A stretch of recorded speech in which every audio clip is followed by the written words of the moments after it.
Thank you so much, Grant, for joining us on this week's episode of Wisdom Wednesday. I am so excited to talk to you today. Thank you so much for being here. Of course. Thanks for having me, Ashley.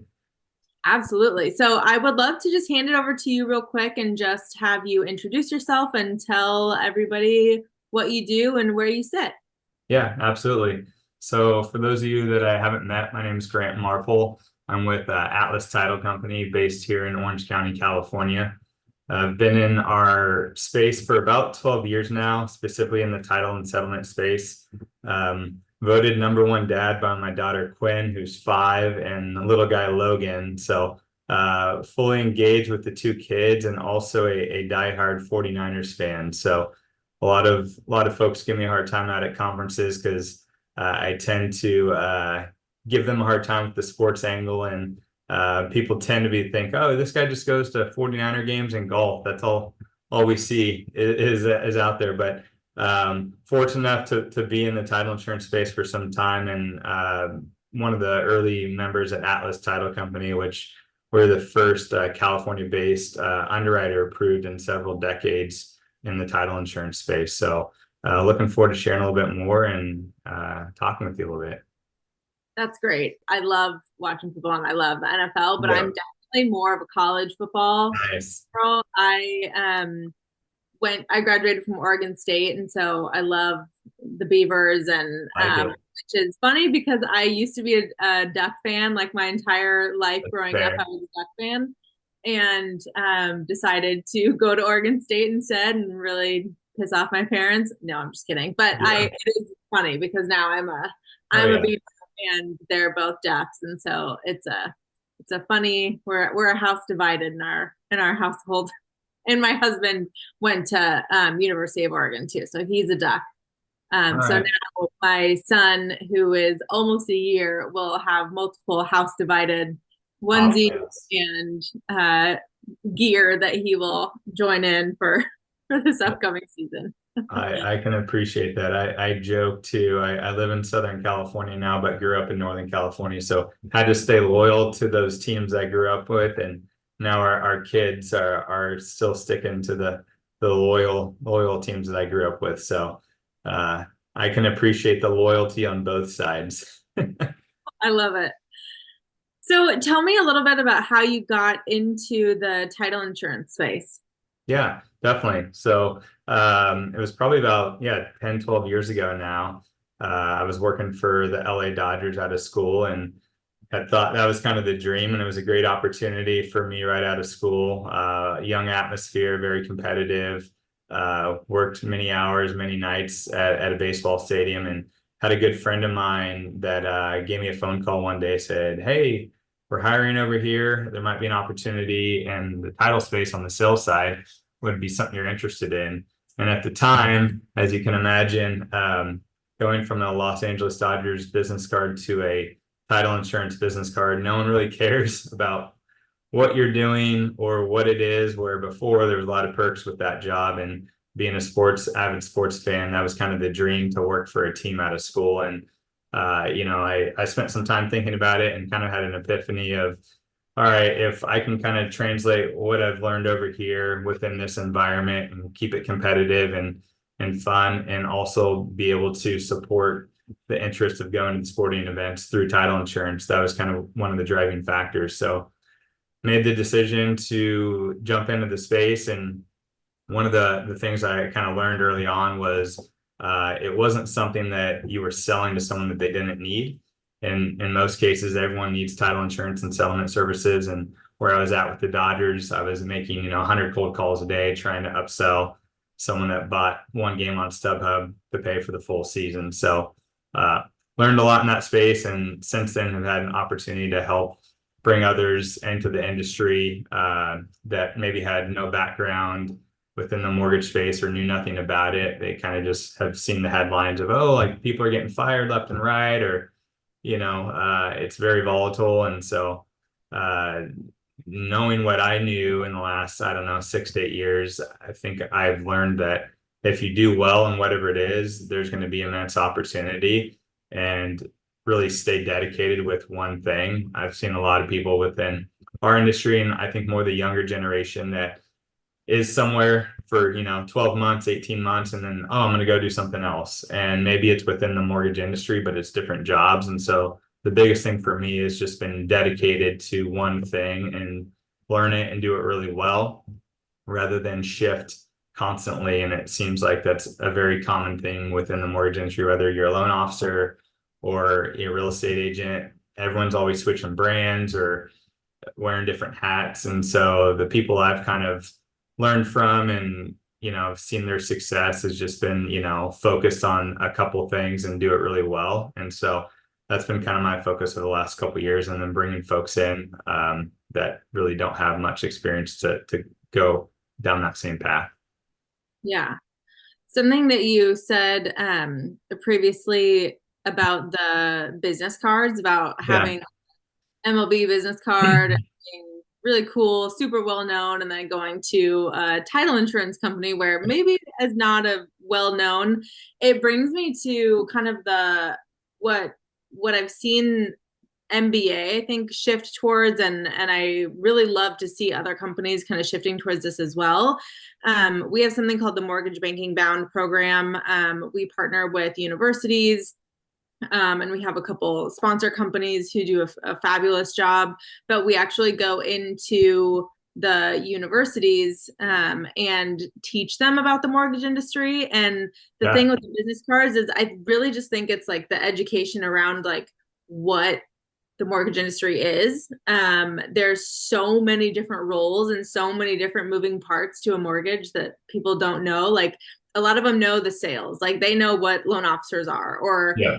know what a realtor is, but they have no idea what's beyond the realtor or what's beyond the loan Yeah. officer. So I definitely think it's really just the knowledge around like what everything is. And so I think it's really good that you kind of made that jump and kind of took a Yeah.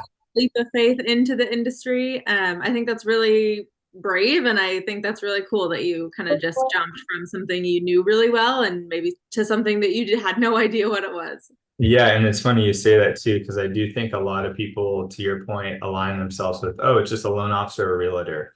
And honestly, like that's the sexier option per se is like, oh, I want to be a real estate agent. Oh, I'm like, I meet these guys in Orange County and they're like 23 years old and like want to be like $1 million listing guys, right? And like, oh, I'm a realtor in Newport Beach, but like they haven't sold anything, but it's like this lifestyle of like, I got flexibility and someday I might be this guy, which is great. And I'm all for aspirations, but it tends to be the most competitive lanes as well.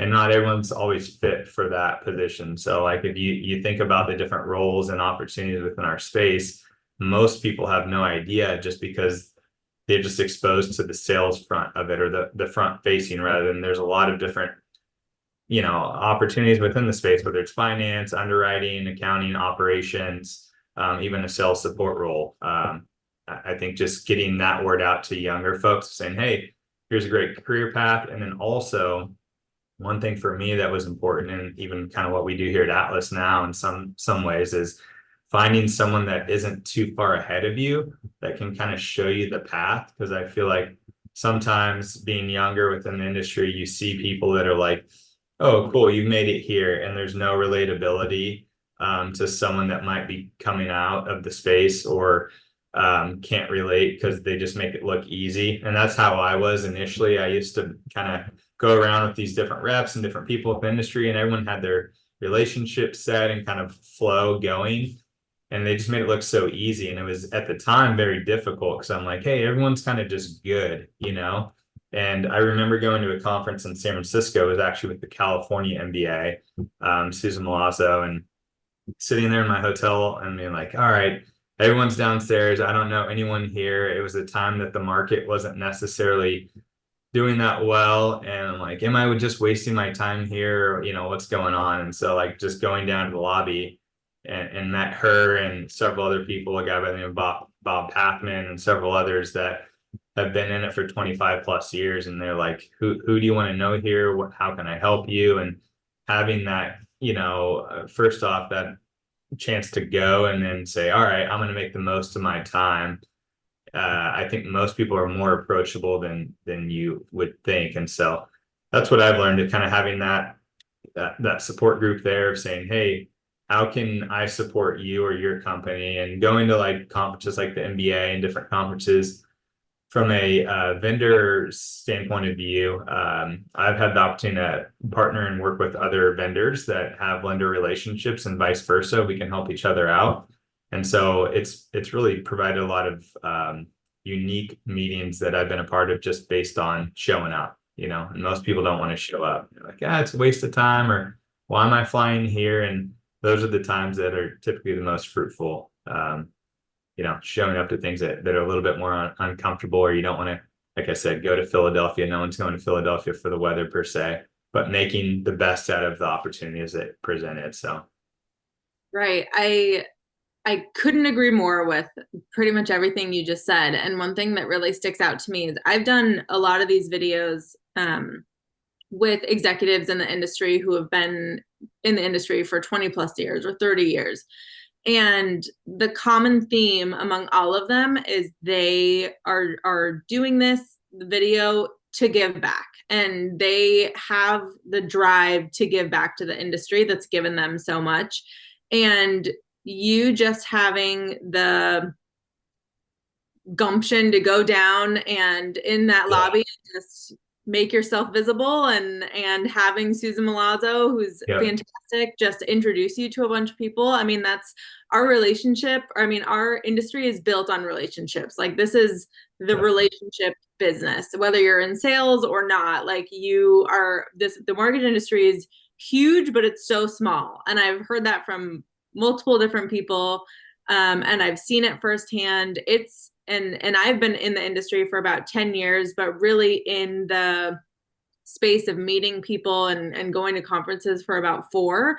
okay. And my first conference, I knew nobody. I knew the people that I worked with, and it was very small. And I think maybe could count on one hand the people that I knew. But then all of a sudden I saw somebody that I used to work with, and then they introduced me to somebody else, and it just snowballs from there. But you really have to make yourself visible. And so as a young professional in the industry, and we can touch on this in a second, but as a young professional in the industry, that's like the number one thing that I would recommend too, is making yourself visible and trying to get to places where you can build that relationship. And whether that's starting really small in your organization and just make yourself try and know people around you, and have the managers and the directors and VPs and whoever know who you are, and just that way they can see your work ethic and introduce you to other people, and start small and start at your state and local organizations, and then come to the bigger conferences. But just making yourself visible. Definitely. I think too, you're talking about being visible and connecting with people. So I was just looking back. I started networking on LinkedIn in 2016, which now it's become a lot more popular, but it's been a constant tool for me, where I look back on 2016 and I was with First American at the time in a national level of, really leveraging that to get in front of people that I couldn't get a meeting with, or I didn't have the opportunity to travel to actually meet with these folks. And now, as we fast forward today, I mean, our sales team is on it weekly. We live by it. And throughout the industry, you'll find like a CRM or anything else, if people are using it or engaged, they typically, will engage back. And so aligning with people that are on it, see the value of it. And then at these conferences, I think I look back, we started Atlas 3 years ago. We had an experienced team behind us, but the name was brand new. And typically you see companies come and go, right?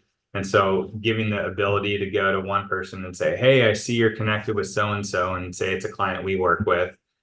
We're trying to meet with so-and-so at this conference. And the power in that, like meetings like this, rather than, hey, I'm going to try to spend time getting in front of this individual, and it's going to take 6 to 8 months. Leveraging that network through social media today has been very powerful for us. And, I meet with our team weekly, and there's certain folks that aren't fully comfortable with LinkedIn just because that's not how they did business, right? It was more like, I get in the car, I drive around, I meet with my people, or I get on a flight and I meet with people. And the world has changed not only with LinkedIn, but other platforms in the last really 2 to 4 years when we work remotely.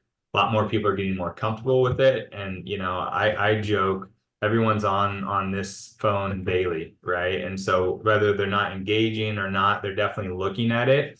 And, we'll now go to a conference and people will think Atlas has been around for like 10 years based on what they've seen on LinkedIn. And it's really been 3 years. We're just constantly sharing the story of kind of what we're doing. So definitely encourage people to leverage it in any capacity. That visibility, right? Yeah, definitely. Yeah, the visibility is huge. And Yeah. I joke, it's like beachfront property right now that's free, that in a couple years, the engagement and algorithm is going to change within LinkedIn. There might even be a cost associated that drives what is actually being promoted right now. It's probably the most organic reach from a B2B standpoint or even networking standpoint. I don't know if they're teaching it in college yet, but I'm a firm believer of like someone getting certified out of school if you want to learn how to network or get in front of most C-level executives are on it today, and you're at least going to have a face to a name to say, all right, should I take a meeting with this guy or not, based on what they see on your profile. So Absolutely. I think too, a lot of folks for the longest time felt like that specific platform was to just find a job. Mhm. And at that point, it's almost too late to find a job unless you already have that network built in, right? Or that surrounding, whether it's partners, clients, colleagues, old alumni that you work with or stay in touch with. So you can use it for a number of different ways. You don't have to just be on video sharing whatever. But I do think being authentic, you talked about it, or different. If you think about it, a lot that's out there, it's the same from everyone. It's like, hey, happy holidays, blah blah blah, here's an automated post, which is fine, but I think the people that stand out are the ones that are actually authentic, that maybe even mess up once in a while, or are sharing stories. Like I said, when I go to conferences, people give me a hard time about the 49ers, and I typically try to put that in there because then it puts a face to a name. And then, like, I joke, half of our sales team are 49er fans now, and they're like, oh, do you only hire 49er fans? I'm like, well, they're good people, so I don't discriminate, but they are good people at heart. So, but yeah, finding that, like, it doesn't have to be so professional, it doesn't have to be scripted. It doesn't have to be like, oh, I said the wrong thing, or I don't know all the answers. And I think that's the biggest thing that holds people back is fear with that. So, Yeah. So you are the executive vice president yep. at Atlas. Um, and you're also a young professional in the industry. And I feel like a lot of people really aspire to get to an EVP title and status. Can you kind of explain the steps as a young professional that you took to really start to climb that ladder once you got Yeah. into the industry? It's a great question. Yeah. So I think for me early on, it was just having a daily focus on, hey, what's my goal today and how can I be better today? And I think a lot of times people tend to look at, hey, how can I get to this stage, or how can I get promoted? And for me, I talked about this a little bit earlier, was just staying dedicated and doing what I did and doing it well. And the rest would kind of take care of itself. And so I was always focused on kind of me, rather than like, you can get in this situations where like, oh, this person got promoted, or this person did this, or this person got that award, and realizing that those things will continue to happen regardless. But if you do your job and do it well, eventually that will speak for itself. And so I really just had a work ethic to say, hey, I'm going to do this, stay in the space, and have been fortunate enough to be at this position now. And I think a lot of it was starting in small scenarios, where I remember some of the clients that I was calling on early on. I had no idea that one particular client was actually the owner of the company. And I thought he was just a loan officer, because those were like the people I was calling on, the loan officers. And turned out that he owned the company, and they had several hundred loan officers. And we've created this loyalty and partnership over the last 8 years now, But most people are searching for like, oh, I got to start with the C-level. I got to network here. And I just said, hey, I'm going to start with people that can relate to me, younger folks, newly experienced, whether it's a processor, a loan officer, or whatever it might be, but they're in a similar position, excuse me, that I'm in currently with my stage in career. And then over time, those people got promoted, those people got to grow, and they kind of had that loyalty just because we were both in a similar stage of life. And so I would encourage people that, have high aspirations, like, hey, I want to be at this position. Start with the basics, because most people that you meet probably started at a position of like, I was a receptionist, or I started as this opportunity. And I think our generation gets very swayed into titles and this position or that tied. I work at this company, and the reality is if you do well wherever you are, you'll get an opportunity to succeed long term. And so that's my encouragement, for folks that are looking for a career path, that it isn't going to happen overnight. Success doesn't happen overnight. Any story that you hear is rarely an overnight success. I was seeing something the other day talking about, Walmart and Starbucks and how many years it took to get like store number 1 and 2, but they just see these companies as large, very successful run companies. And it's doing little things over and over, and then all of a sudden, like 10 years of doing that, and you're an overnight success. They're like, oh, it must be easy for Ashley, but they don't know that you've been in this for 10 years and kind of had a career path and opportunity to get to where you are today. And so that's my number one thing. I give people probably an extra dose of truth than like selling, hey, the industry is great and there's a lot of opportunity, but it's going to take a lot of time, and you're going to be in the trenches for a long time until you kind of reap the benefits. And I think that's really most career paths, but in our space, like I said, it's easy to chase the new shiny thing. Like, oh, cool. What are these guys doing? They just raised a bunch of money. They're doing this. Or what are these guys doing? And like, I just see more opportunity with people that are like, I've been consistent here for 10 years. I've consistently worked here for 10 years, rather than like, I've been in 7 jobs over the last 10 years. So that'd be my encouragement. Just kind of stay with something and stick with it. I think that's great advice. I've even fallen into the looking too far ahead, and sometimes it's Yeah, good to look ahead and know what your 5, 10 year goals are, but definitely. it's definitely different when you're looking at that and figuring out, well, how do I get there, or how do I get there tomorrow, or what am I doing to get to this next title? And I think you're spot on, where just do your job, do it really well, get really, really good at it, and the rest will fall into place as it comes. I think that's really good advice. I think it's interesting too, kind of how the two kind of correlate with almost starting a brand new company from scratch too, in a space that's predominantly owned by legacy providers. It's almost like a similar dialogue of like getting brought into the industry fresh, brand new. Like our culture, even here at Atlas speaking, is very much like keep your head down and do your job really well. And we get asked all the time, like, hey, how are you guys changing the industry, or what's different about Atlas? And I think the biggest thing for us is we're very transparent with kind of what we do. And there's a lot of companies that tend to oversell or over exaggerate that, we're a disruptor and we're changing the game. And we've been very diligent on really providing value and executing on it. And now, going into year 4, there's a little bit of a story to tell with kind of how much money we've saved consumers and the market share in the states that we're growing in. But I think a lot of companies and then a lot of individuals want to, hey, let's share this big story on day one, or, it's like, hey, why don't we actually go do the work? And then you'll have a resume, right, to say, hey, this is what I've done.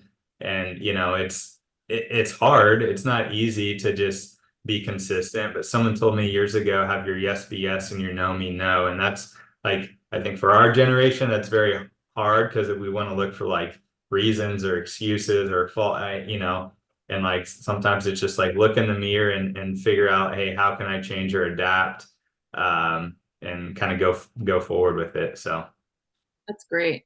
Impact has provided, and MBA is so graciously provided for all of the Impact members, special pricing and discounted pricing to go to some of the conferences. I know it's tougher for Nice. young professionals to be able to get to go, just because there may be the executive team that's going or the C-suite team, or they just might not have the opportunity. And so we're really trying to figure out how to get them there, and really, once they're there, make it intentional, and the sessions intentional, and for impact to have sessions that are specific to policy and young professionals, and why young professionals should be engaged with policy issues and what their perspectives are. Because I know our generation and the young professionals in this industry have a completely different perspective, and we want to hear what their perspective is on a lot of the issues that are impacting our industry. And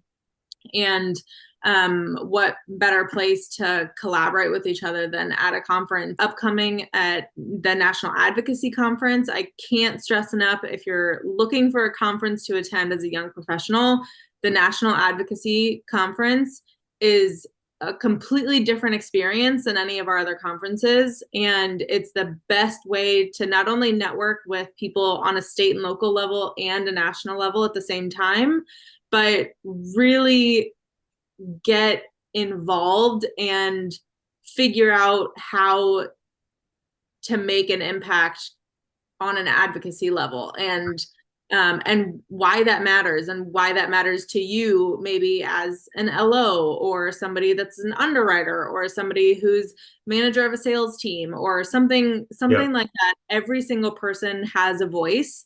It's just like voting. You have to vote, you have to claim your voice, and you have to make your mark in the industry. And so the National Advocacy Conference is definitely an incredible place to do that. And young professionals can come for only $100. Nice. $99 is the impact pricing. So please, please, please, if you have any questions about how to get that rate or how to become a part of Impact, and if you need any help getting to DC, I love it.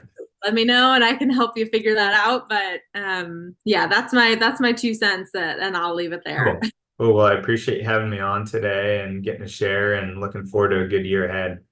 Absolutely. Yeah. Thank you so much, Grant. I really appreciate you being part of Wisdom Wednesdays, and I hope you have a wonderful rest of your day. Thanks. You too.